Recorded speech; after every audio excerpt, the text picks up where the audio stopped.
So my last session in the shop, I was production oriented. I just wanted to bang some things out, and filming it slows me down, so I just went and did the work without filming it. So here's what I got done. I milled up our top. I made the front of the drawer, just the front. I haven't made the whole drawer yet. Put the nice trim around the edge, and we're going to dovetail the sides on. And I made the raised panels for the sides, going around 3 sides of it. So that's how far along we are. It's starting to take shape pretty well. And today what I want to do is finish making the drawer and route the edges of the top, and if we have time, mount the top on. And the turning of the legs is the last thing I'm going to do. So we'll see how we do. So we're going to be using this old Porter cable jig to route the dovetails into our drawer sides. And this thing is tricky to set up. It's easy to use, tricky to set up, because all the adjustments we have to make. We have to adjust the roller for the clamp, for the thickness of our stock. We have to adjust the template for the thickness of our stock. We have to adjust these stops to center our work over these tangs.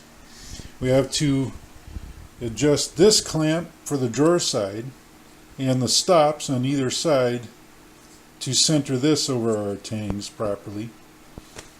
And we also have to adjust the height of our dovetail bit very perfectly.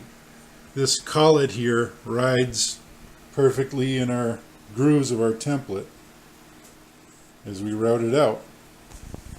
So you need to have some waste material that you can practice on before you start. In theory, I could set this thing up for 1/2 inch stock and never have to touch it again. In theory. There's a lot of variables at play, and you're better off just practicing first, because you only get one shot at it. Quite a bit of time invested in this top right here. So I'm going to practice. So according to the instruction book, I am to set the height of the dovetail bit at 21/32 of an inch, which are some tiny graduations for middle-aged eyes. So I have this gauge that tool and die makers use, and it's come in pretty handy for a lot of different things, and I use that to set my height of the bit. So I've set the height of the bit. I'm going to run some test cuts just to make sure it's dead on. You can micro adjust it afterwards, judging by how well your pieces fit. I'm almost ready to start my test cut. What you really should do is your drawer sides should be the same milled stock that you're using for when you do it for real. That way the thickness should be exactly the same. I didn't have that luxury with the face of the drawer, so I cut this piece to be the same thickness. As it turned out, it wasn't precisely the same thickness, but it's really most important to get this thickness of the drawer side dead on. The reason for that is your references are the underside of your template and the interface between the two pieces of wood, and of course the thickness, because that determines how proud it stands from the edge of these tangs. So we'll run this test cut and see how it comes out.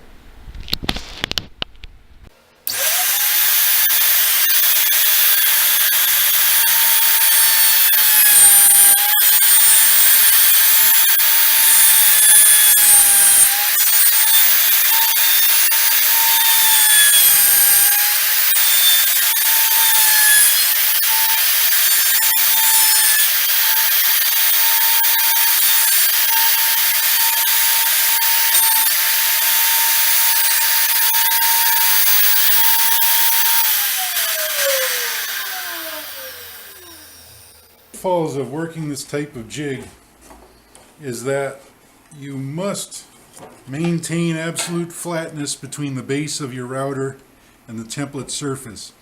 because there's so little surface area, it's very easy to rock it. So you got to be very careful to keep it flat. Also, because there's nothing stopping you, it'd be quite easy to hit any of these metal corners with your router bit. That'd be pretty disastrous. It would wreck your bit, and it would put a chip in the template that your router would want to trace forever afterwards. So you have to use a lot of caution when you're using these things. It's fitting together.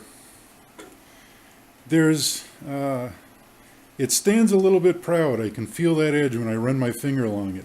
You probably can't see it sticking out proud, but anyway, I want this perfect when I do it. So what I'm going to do is go to the chop saw and just cut off what I've done. And the way you make the adjustment is to raise or lower the bit to make it cut a little bit deeper. So we'll try that again. All right, this is take 2. Let's see how it went. Boy, that's more like it. That's pretty near dead flush.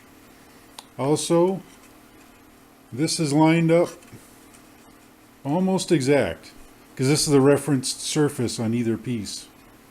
So I'm ready to go with this. I'm going to shave the underside of this on the jointer, because if you look, there's an ever so slight gap on this, because it's glued together pieces and they didn't fit all together precisely.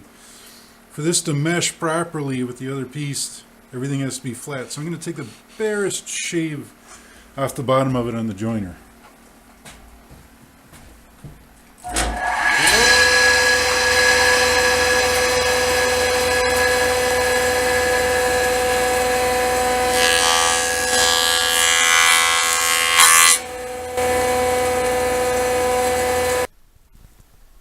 So, when I went to route my dovetails for real, the dovetail bit worked its way loose from the router as I was going, and did as you see here.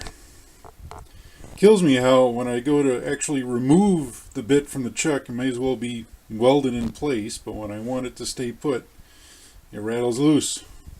So I ruined about half a day's worth of work. I gotta start all over again. I think we're done with making movies for a little while. This project is for somebody else, and it seems like I can make a good movie or a good project, but not both.